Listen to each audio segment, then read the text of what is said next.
হযরত আইয়ুব আলাইহিস সালাতু ওয়াস সালাম আল্লাহ রাব্বুল আলামিন আইয়ুব নবীকে পরীক্ষা নিচ্ছেন। শুনে নেন, প্রথম পরীক্ষা শুরু হয়ে গেল। আইয়ুব নবীর প্রথম পরীক্ষা শুরু হয়ে গেল। সমস্ত ভাইরা আমার তানার ঘরে বাড়ি যা ছিল সব ভেঙে গেল।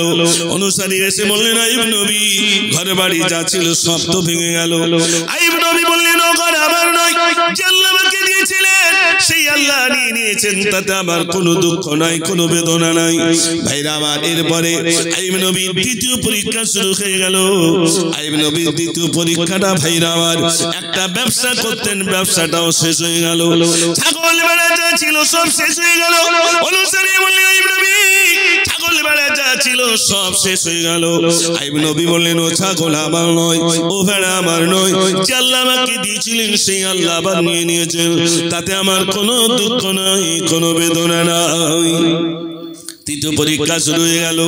ভাইরা আমার সমস্ত শরীরটা পচে গেল, পোকাগুলো মিলমিল করে বেড়ায়, গায়ে পোকা, ঠোঁটে পোকা। আইয়ুব নবী 4টে বিয়ে করেছিলেন, 3টে বিবি চলে গেল, একটা বিবি রয়ে গেলেন। বিবির নাম হলো রহিমা।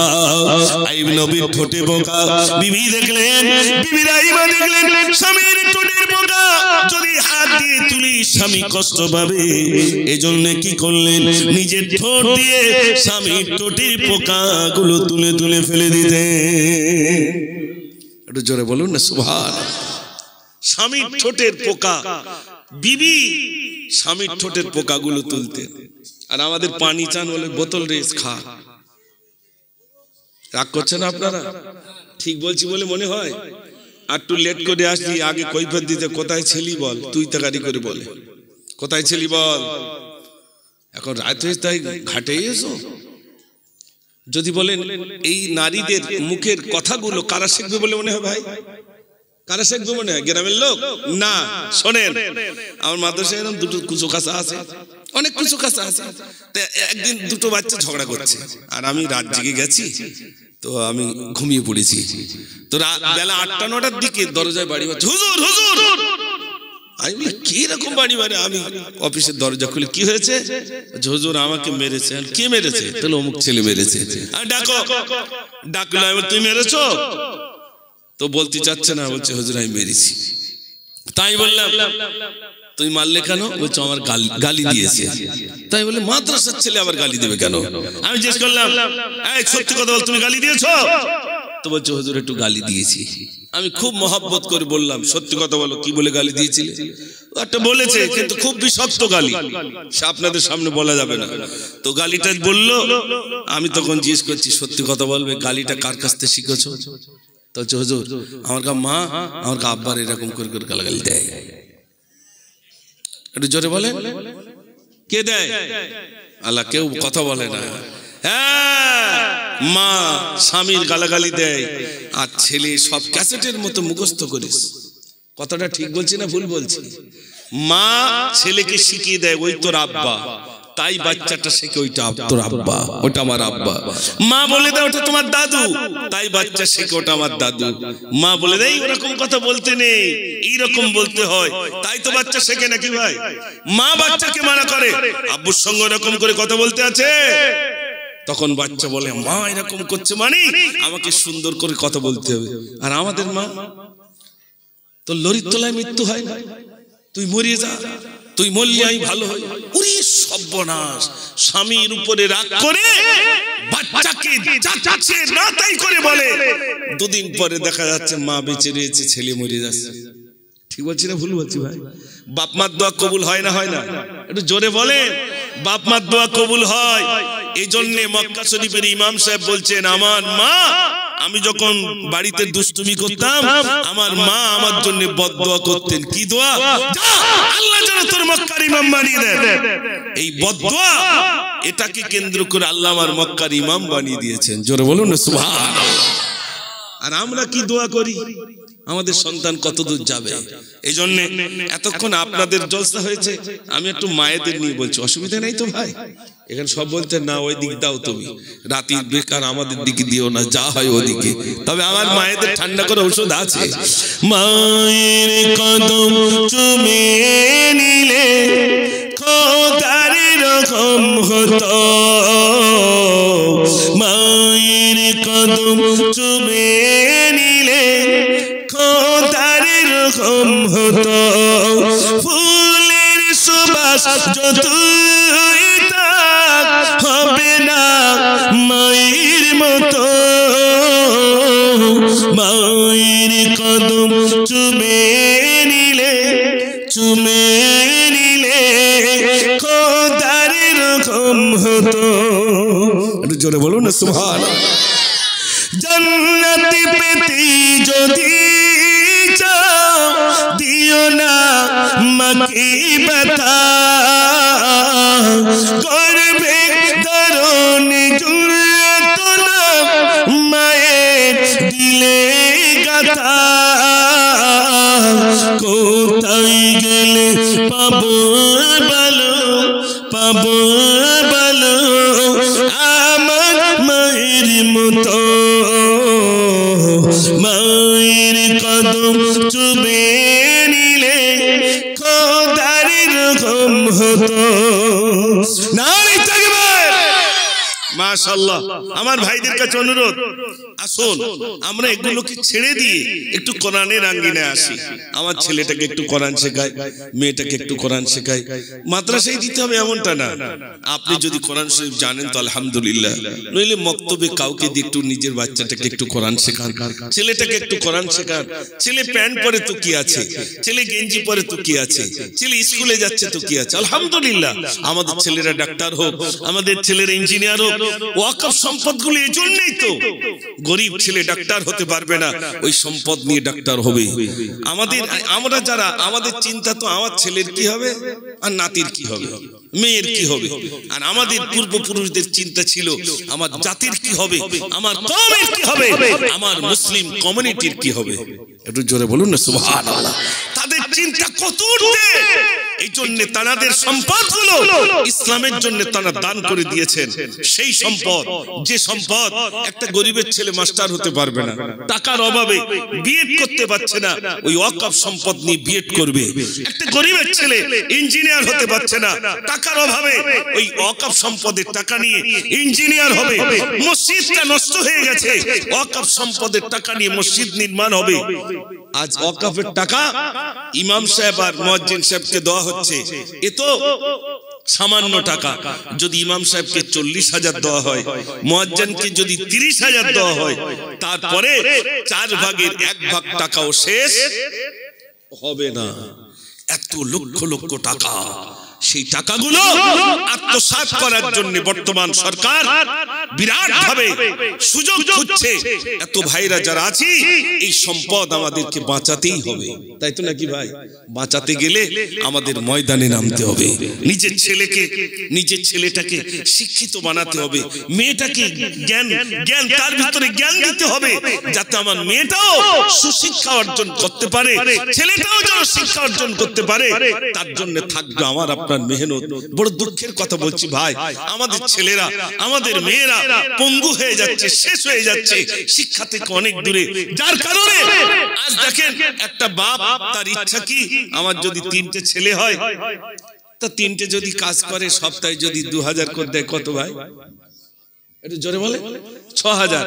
ভেবি আইগে 4 দোকানে ঠ্যাংনা চায় আর বলে বড় ছেলেটার টাকায় খাচ্ছি, আর এখনো 2টো টাকার বাকি রয়েছে। মানে 2টো ছেলের টাকা এখনো বাকি আছে। প্রতি সপ্তাহে বলি 1 মাসের টাকা বড় ছেলেটার টাকায় খাচ্ছি, আর 2টো ছেলের টাকা এখনো বাকি রয়েছে। তাহলে বলুন, ছেলের টাকায় আমি খাচ্ছি, ছেলের জ্ঞান দিতে পারলাম না। আপনার ছেলেটা যদি মাস্টার হয়, আপনার ছেলেটা যদি সুশিক্ষা পায়, ওই ছেলের দ্বারাই সমাজের মানুষ উপকৃত হবে না, হবে না? একটু জোরে বলেন। জ্ঞান পাবে না? জ্ঞান পাবে। আজ আমাদের দিকে তাকান, আমাদেরকে মানুষ, বিশেষ করে হিন্দু ভাইরা বলছে বেকার, ওদের ভিতরে শিক্ষা নেই, ওদের মেয়েগুলো ওই 7, 8, 9 পর্যন্ত, তাও ভালো রেজাল্ট নেই, জোর করে পাঠাতে হয়। মা বলে মেয়ে যাচ্ছে না, তা কি করবো? মেয়েটাকে পর্যন্ত স্কুলে পাঠায় না। ঠিক বলছি না ভুল বলছি ভাই? ভালো সুশিক্ষার জন্য না মেয়েটাকে না ছেলেটাকে সুশিক্ষা দিচ্ছি। এজন্য আমি আপনাদের কাছে অনুরোধ করব, নিজেকে, আমি আমাদের মালঞ্চ একটা ডাক্তারখানা, আমি ওষুধ আনতে গেছি, তা অনেক কথার ভিতরে আমাকে বলছে, হুজুর আমার বাড়ির একটা সিলেবাস আছে। আমি বললাম কি? বলছে আমার মেয়েটা এবারে উচ্চ মাধ্যমিক কি বিয়ে এরকম বলেছিল, বিয়ে পড়ছে, মনে করো বিয়ে পড়ছে, আর ছেলেটা এমএ পড়ছে। তা আমার বাড়ির একটা কানুন আছে, যখন কলেজ থেকে বাড়িতে আসে যদি 2 ওয়াক্তের নামাজ কাজা হয়, আমার বাচ্চাগুলোকে বলি আগে ওই কাজা নামাজগুলো আদায় করো, তারপরে খাওয়া দাওয়া করো। আর ফজরের নামাজের পরে আমরা প্রত্যেকেই ফজরের নামাজ আদায় করি, নামাজের পরে সূরা ইয়াসিন তেলাওয়াত করি, তারপর আমার বাচ্চাটা টিউশনিতে যায়। ও ভাই, আমাদের ছেলেগুলোর কোনোদিন এই মেহনতটা করেছি? আমার ছেলে ফজরের নামাজ পড়ুক, একটু জোরে বলে। আল্লাহর নবী বলেছেন, তোমার ছেলে যখন 7 বছর বয়স হবে তখন তাকে নামাজের তালিম দাও, যখন 12 বছর বয়স হবে নামাজ যদি না পড়ে তার জন্য পেটাই করো। এখানে যতগুলো মানুষ আছে একটু বলবেন আমার ছেলে নামাজ পড়ে না বলে মেরেছি? একটু কথা বলে না, বলেছি? তাহলে আমার ছেলেটা নামাজি হবে কেন? আমার ছেলের প্রতি আমি নির্দেশ দেইনি, যার কারণে আমাদের ছেলেগুলোর মসজিদে যেতে লজ্জা পায়, টুপি মাথায় দিতে লজ্জা পায়। আমাদের ছেলেগুলো পঙ্গু হয়ে যাচ্ছে। আপনার ছেলে প্যান্ট পরুক, আপনার ছেলে গেঞ্জি পরুক, টুপি মাথায় নেই তো কি আছে? বাচ্চাটাকে কি নামাজের তালিম দেওয়া যাবে না? একটু জোরে বলেন। আমার ছেলে ভেবে স্কুলে পড়ে বলে আমার ছেলেটা বেনামাজি হয়ে থাকবে না। শিশু বেলা থেকে তাকে নামাজির তালিম দেন। আপনার ছেলে মাস্টার হবে তাও নামাজ পড়বে, আপনার ছেলে ডাক্তার হবে তাও নামাজ পড়বে, আপনার ছেলে ইঞ্জিনিয়ার হবে তাও নামাজ পড়বে। শিশু বেলায় যেহেতু আপনি তাকে নামাজের তালিম দিয়েছেন, একদিন মিলাদ দিয়ে ব্যাবল যাবে না ভাই। বিশ্বাস করুন, আপনাকে এখানে যত অভিভাবক আছে, যত গার্জেন আছে, আমাদেরকে সচেতন হতে হবে। আপনার বাড়িতে যদি 5 জন থাকে, 5 জনের ভিতরে দেখা যাচ্ছে 5 জনই বেনামাজি। এমন আছে না নাই ভাই? সেই বুড়ো বুড়ি ওরা 2 জন যা নামাজ পড়ে, তাও বুড়িটা যখন নামাজ পড়ে তখন যদি ধান হাঁস খায় তাও নামাজের মধ্যে হাঁস তাড়ায়, এই হাঁস চলে যা, এই হাঁস চলে যা, আবার নিয়ত বাঁধে। ঠিক বলছি না ভুল বলছি? চাচা মসজিদে যাচ্ছে, ঘড়িতে কটা বাজতেছে নামাজে দেখে নিচ্ছে, দিব্যু ঘড়ি দেখতেছে নামাজ পড়তে পড়তে, আর শুধু নিচু হচ্ছে উঁচু হচ্ছে, নিচু হচ্ছে উঁচু হচ্ছে, নামাজের কিছুই জানে না। এমন মানুষ আছে না? না। আরে আমাদের গ্রামে এই রমজান মাস আসছে, এক চাচি জিজ্ঞেস করে, চাচি তা গালে তামাক রে কেন, রোজায় রয়েছে? তা আমার উত্তর দিচ্ছে, খোকা খান তার ঢোক মারিনি। আমি বলি সব বড় তো বিরাট ফতোয়া জেনে গেছে আমার চাচি, বলতে ঢোক মারলি তো রোজা নষ্ট হতো, গালের গোড়ায় দিয়ে রেখে দিছি। চিন্তা করে তামাক মানে ঠোঁটের গোড়ায় দিয়ে রেখেছে, তা বলছে এখন তো ঢোক মারিনি, ঢোক মারলি তো রোজা নষ্ট হবে। ও সোনার ভাইরা, তাহলে শিক্ষার প্রয়োজন আছে না নাই? একটু জোরে বলেন। আমাদের ছেলেগুলো, আমাদের মেয়েগুলো পঙ্গু হয়ে যাচ্ছে। তা আপনারা যারা আছেন, একদিন জলসা দিয়েছেন, বিরাট কারুকার্য করে দিয়েছেন। আমি ওই সমস্ত যুবক ভাইদের কাছে বলবো, যুবক ভাইরা জলসা দিয়েছেন, যে যুবক ভাইরা যেখানে এসেছেন, নিয়ত করুন আজ থেকে 1 ওয়াক্ত নামাজ আমাদের জীবন থেকে আমরা ছাড়বো না, ইনশাআল্লাহ। একটু জোরে হবে ইনশাআল্লাহ। আমি গ্রামের ছেলে বলে ইনশাআল্লাহ আসতে হচ্ছে, একটু জোরে হবে না ইনশাআল্লাহ? আমি আপনাদের বলে যে একটা বন্ধু বানিয়ে যাবেন, জীবনে একটা বন্ধু বানান, যে বন্ধুটা আপনি নিজে নামাজ পড়বেন, আর একটা বন্ধু বানিয়ে যাবেন যে আমার লাইফ আমি একটা বন্ধু বানাবো, যে বন্ধুটা নামাজ পড়বে। আপনি কবরে চলে যাবেন, এই বন্ধুটা নামাজ পড়বে, আপনার জন্য হাত তুলে দোয়া করতে হবে না। ওর দ্বারা 5টা, ওই 5টার দ্বারা 5টা, এরকম নামাজের সংখ্যা, নামাজির সংখ্যা বাড়বে, আর আপনি কবরের শেষে সওয়াব পেতে থাকবেন। একটু জোরে বলুন না সুবহানাল্লাহ। এই ব্যবসার কথা মনে থাকবে ইনশাআল্লাহ। একটু জোরে বলুন না ইনশাআল্লাহ। যে ভালো হোক, একটা যুবককে আপনি নিজে মসজিদে আসুন, একটা যুবককে আনুন, দেখবেন আপনার এই চেহারা পরিবর্তন ঘটবে, আপনার সুন্দর চেহারা আসবে, আপনার শরীরের ভিতরে যে ক্লান্তি ছিল, ক্লান্তি দূর হয়ে যাবে, মনটা যেন উৎফুল্ল মন, আনন্দ। কেন? আপনি আল্লাহর ইবাদতে মশগুল হয়েছেন, আল্লাহ আপনার অন্তরের ভিতরে প্রশান্তি দিয়েছেন। জোরে বলুন না সুবহানাল্লাহ। আচ্ছা একটু কথা বলবেন, বেলা 10টার সময় একবার উঠে দেখবেন, ফজরের নামাজ কাজা করে বেলা 10টার সময় একদিন উঠে দেখবেন, আর একদিন ফজরের নামাজ পড়ে দেখবেন, কোন দিনটা আপনার অন্তরটা ভালো লাগবে বলে মনে হয়? একটু জোরে বলে। যেদিন ফজরের নামাজ পড়ে বার হবেন, সেদিন আপনার অন্তরের ভিতরে কি শান্তি আসবে। তা আমি গজলের ভিতরে লিখেছিলাম যুবকদের জন্য, আল্লাহ তোমায় আমি ভুলেছি, ভুলেছি তোমার ওই ঘর, জানি আমি মরিলে সেদিন হবে পার। আল্লাহ তোমায় আমি ভুলেছি, ভুলেছি তোমার ওই ঘর। দুনিয়ার মায়া জাল করেছে বাঁধন, বেঁধেছে শয়তানি জাল। খুলবে কবে বাঁধন আমার, এসে গেল মৌতের কাল। আল্লাহ আল্লাহ আল্লাহ আল্লাহ, দুনিয়ার মায়া জাল করেছে বাঁধন, বেঁধেছে শয়তানি জাল। খুলবে কবে বাঁধন আমার, এসে গেল মৌতের কাল। ভুল পথে কেন আমি হেঁটেছি, বিপদের মুখে আমি পড়েছি। জানি আমি মরিলে আসবে সজন, সবাই সেদিন হবে পার। আল্লাহ তোমায় আমি ভুলেছি, ভুলেছি তোমার ওই ঘর। মসজিদ ছেড়ে দিলাম, আমি আরো লিখলাম, তওবা করিলে হবে কি ক্ষমা, গুনাহে ডুবেছে জীবন। তুমি যদি ক্ষমা নাহি করো, বেঁচে থাকা বৃথা হবে আমার জীবন। তাই তো নাকি ভাই? আল্লাহ যদি আমার তওবা ক্ষমা না করে, বেঁচে থাকা লাভ হবে? লাভ হবে না। আমি কবির ভাষায় লিখলাম, তওবা করিলে হবে কি ক্ষমা, গুনাহে ডুবেছে জীবন। তুমি যদি ক্ষমা নাহি করো, বেঁচে থাকা বৃথা হবে আমার জীবন। ভুল পথে কেন আমি হেঁটেছি, বিপদের মুখে আমি পড়েছি। জানি আমি মরিলে আসবে সজন, সবাই সেদিন হবে পার। আল্লাহ তোমায় আমি ভুলেছি, ভুলেছি তোমার ওই ঘর। একবার তাকবীর দেন দেখি, নারে তাকবীর। জিমিয়ে গেলেন নাকি? বেশিক্ষণ তো না, 8 মিনিট 15, মানে রাত 12টার ভিতরে ইনশাআল্লাহ ইতি হয়ে যাবে। একবার দুরূদ শরীফ পড়ুন, আল্লাহুম্মা সাল্লি আলা। কমিটির সাথে সেটাই ডাকো,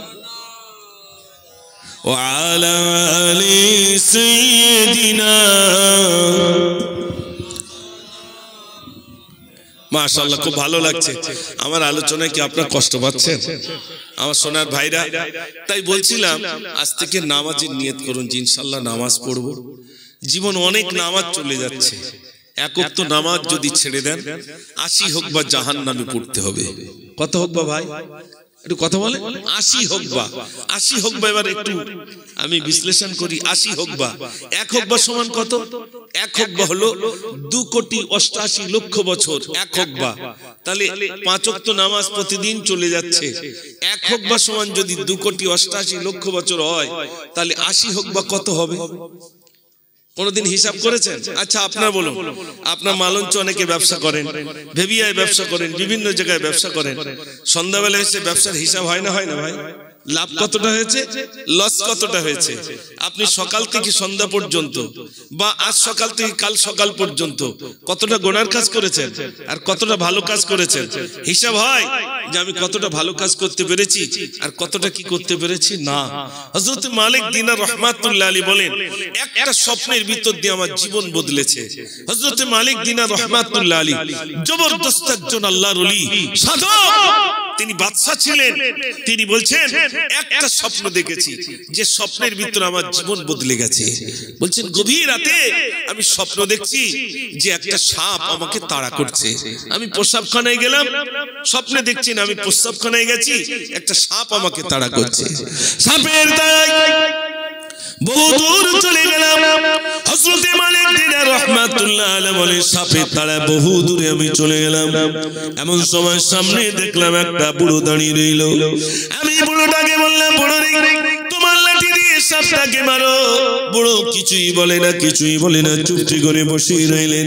আমি এতবার বলি, বুড়ো রে তোমার লাঠি দিয়ে সাপটাকে মারো, বুড়ো কিছুই বলে না।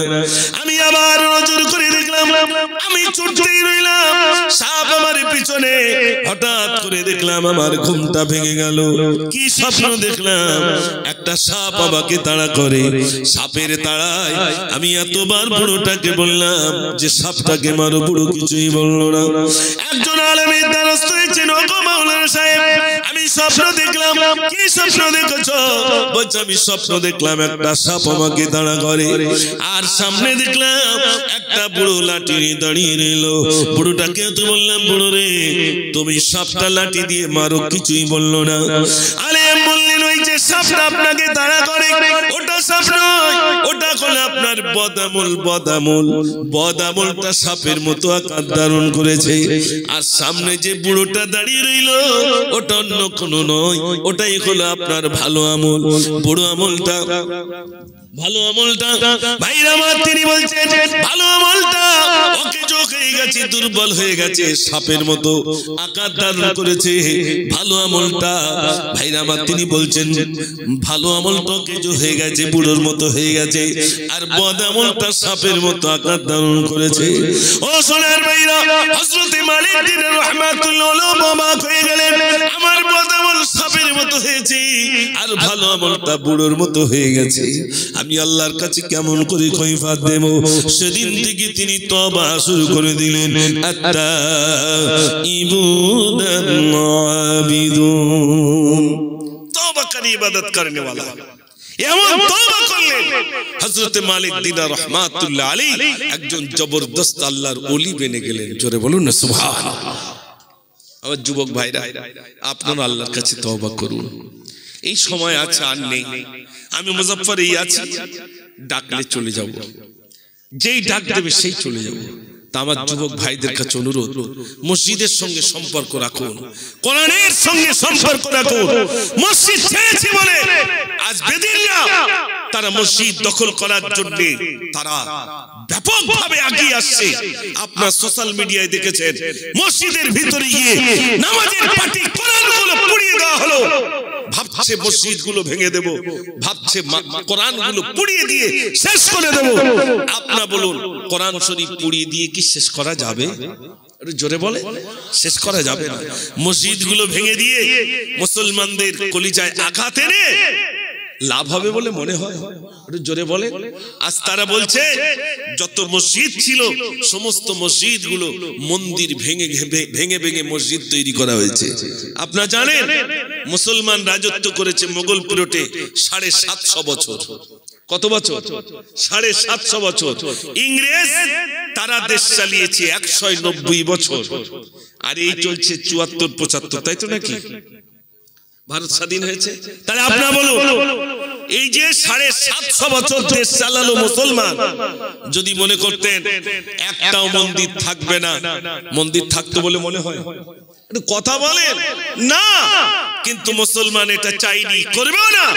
ইসলাম এই অধিকার দেয়নি, বরং মুসলমান বাদশা হয়ে হিন্দু ভাইদের জন্য মন্দির বানিয়ে দিয়েছেন।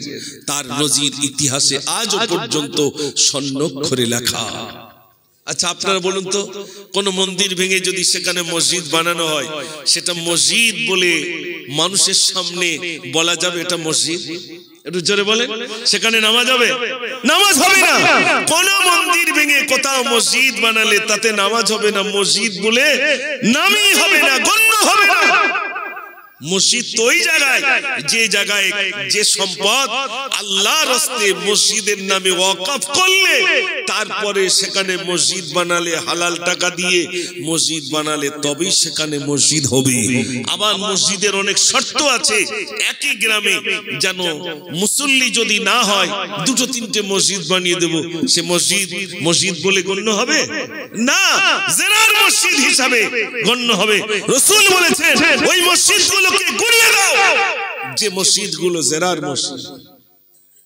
ও ও ভাই, আজ আমাদের খুব লকআপ দেওয়া হচ্ছে, মসজিদ ভেঙে ভেঙে, মন্দির ভেঙে ভেঙে মসজিদ বানানো হয়েছে।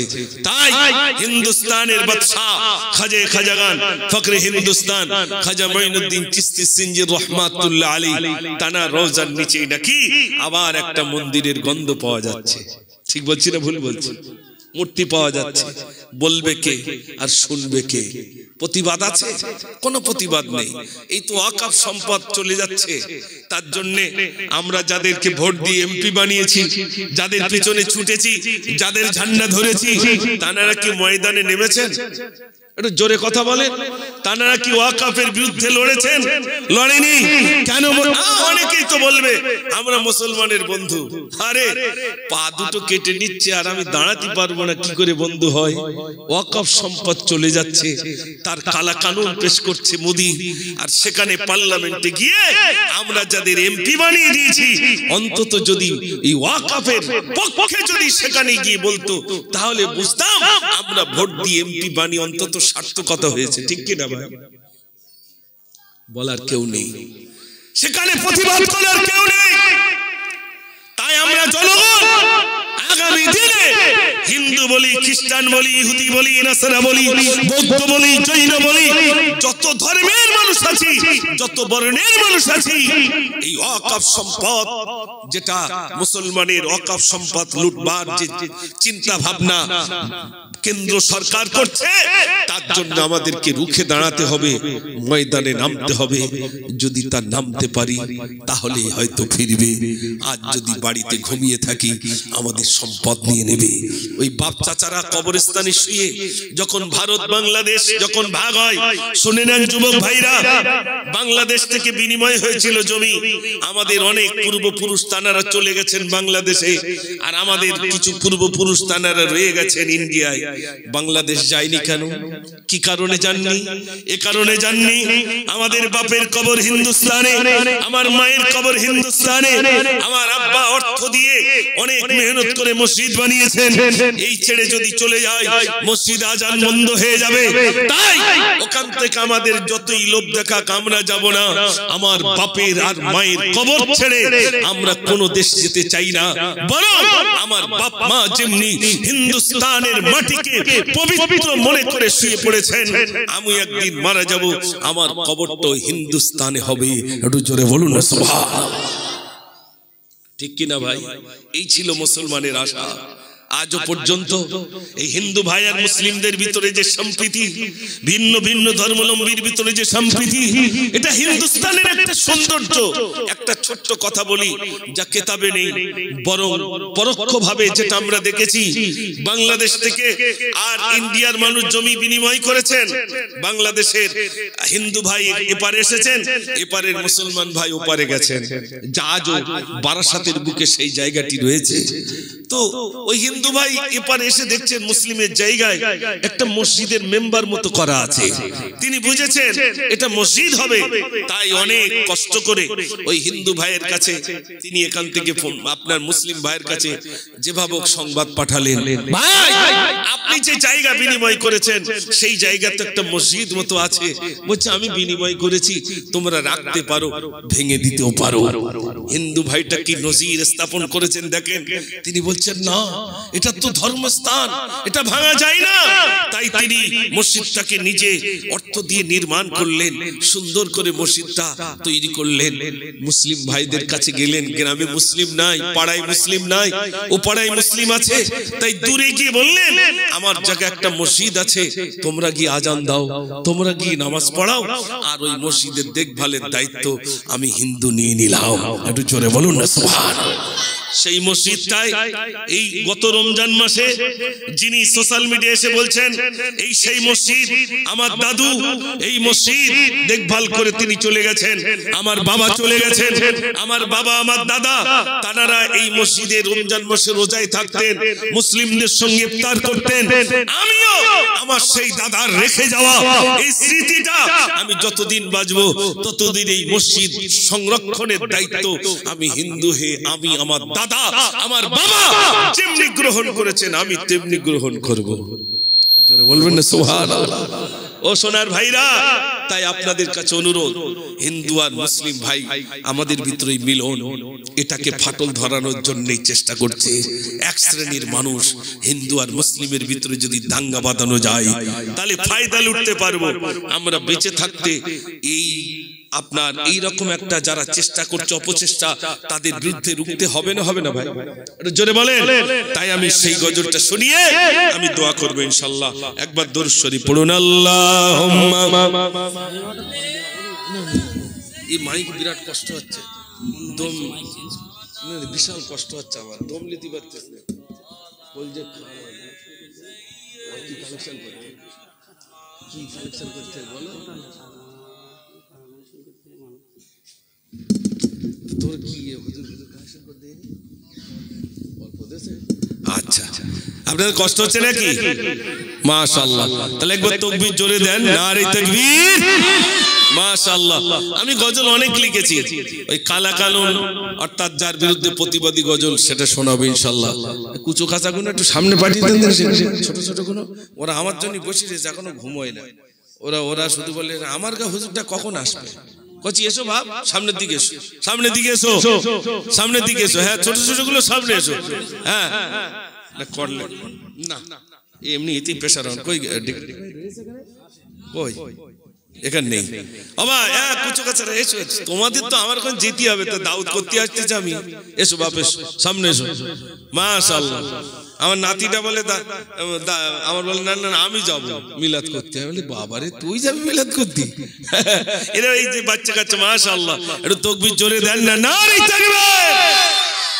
আমি তো সম্প্রীতির কবিতার জন্য লিখেছিলাম, ভারতবাসী ভারতবাসী ভারতবাসী গো, ভারতবাসী ভারতবাসী ভারতবাসী গো, ভারতবাসী ভারতবাসী ভারতবাসী গো, ভারতবাসী ভারতবাসী ভারতবাসী গো, সম্প্রীতির পতাকা আজি আমরা তুলিব, আমরা তুলিব, আমরা তুলিব, ভারতবাসী ভারতবাসী ভারতবাসী গো, ভারতবাসী ভারতবাসী ভারতবাসী গো। মাশাআল্লাহ ভাই, সাউন্ড খুব সুন্দর হয়েছে।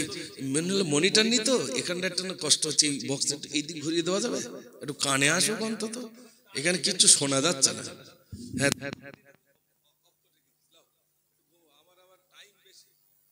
মাশাআল্লাহ মাশাআল্লাহ।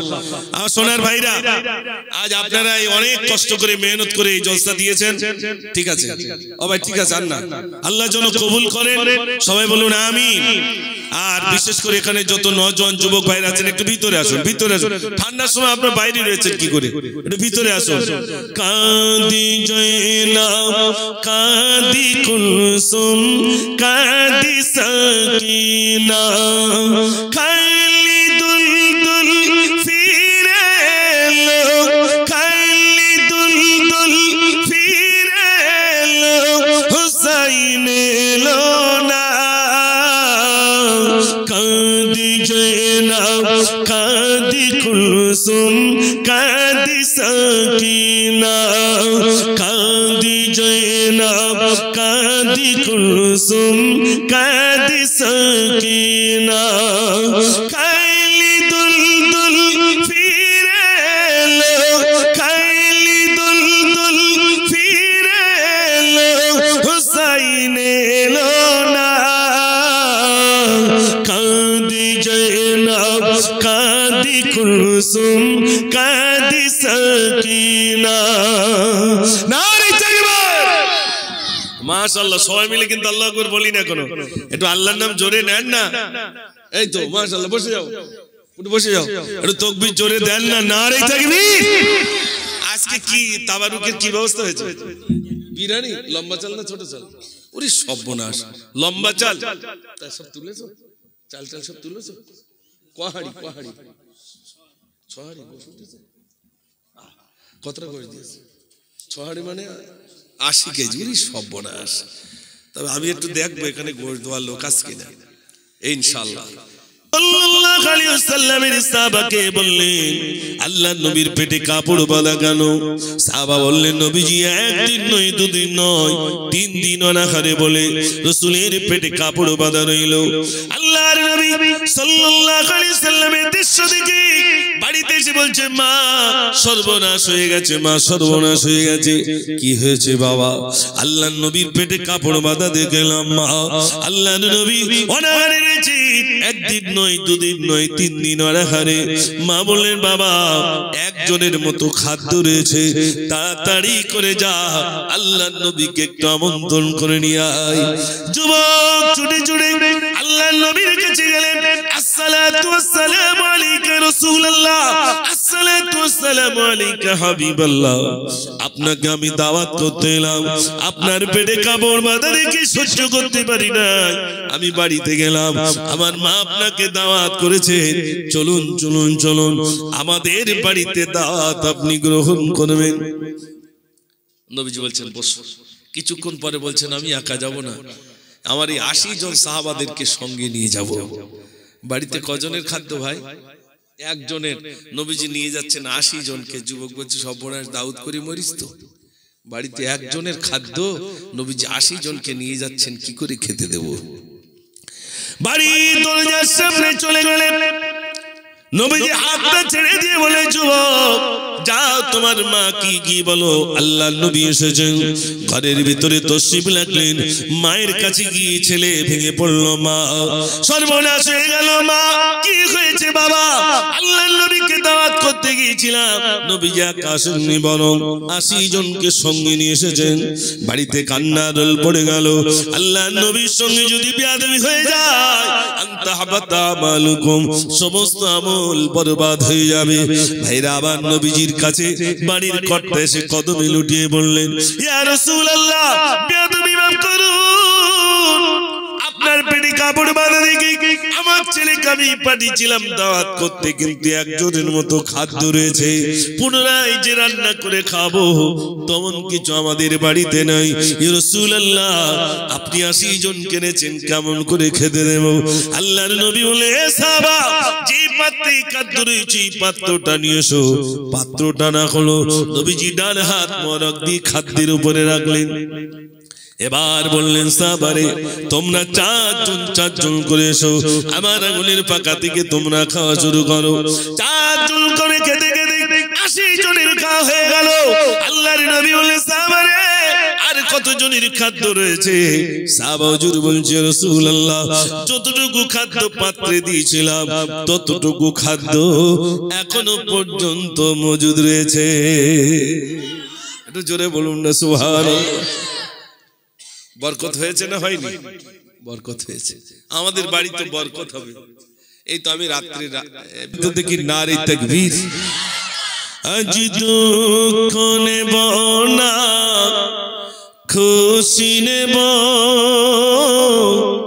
খোদা গো তুমি দাও না বলে, আজ এই দিনেতে রাসূল এলো, এই দিনে বিদায় নিলে, আজ দুঃখ নেব না খুশি নেব, খোদা গো তুমি দাও না বলে। সৃষ্টির প্রথমে সৃষ্টি যিনি আর সে রেখে তারে বিশ্ব লিখিলে জানিয়ে দিল, পাঠাবো এমন দিল ভরে, সেই রূপ দেখিলে বিশ্ব জাহান সেজদা করিবে দুলে দুলে।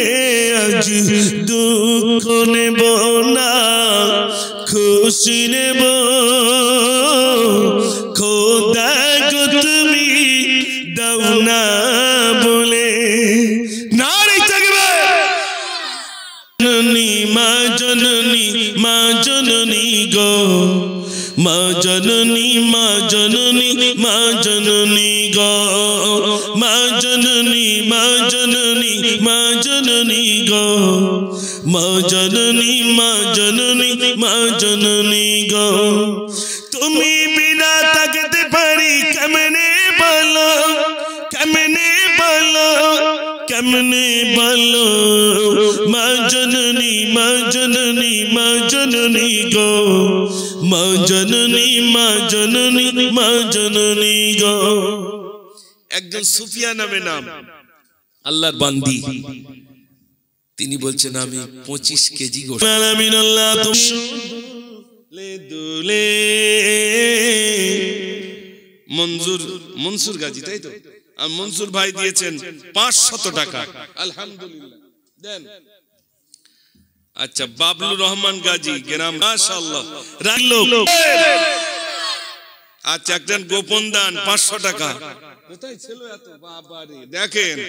আচ্ছা, রিয়াজ গাজী 500 টাকা, আলহামদুলিল্লাহ আলহামদুলিল্লাহ। আর আছে, দাও দেখি। আচ্ছা, আফতাব গাজী 50 কেজি চাউল, বিরিয়ানির চাল, দেখেন। তুমি বলে দাও আমার পিতাজি কোথায়, আজ ভোরের পাখিরা ফিরে এসেছে, আকাশের তারাগুলো জ্বলে উঠেছে, জননী ও গো জননী, পিতা ডাকে না আমার, ও গো মা তুমি বলে দাও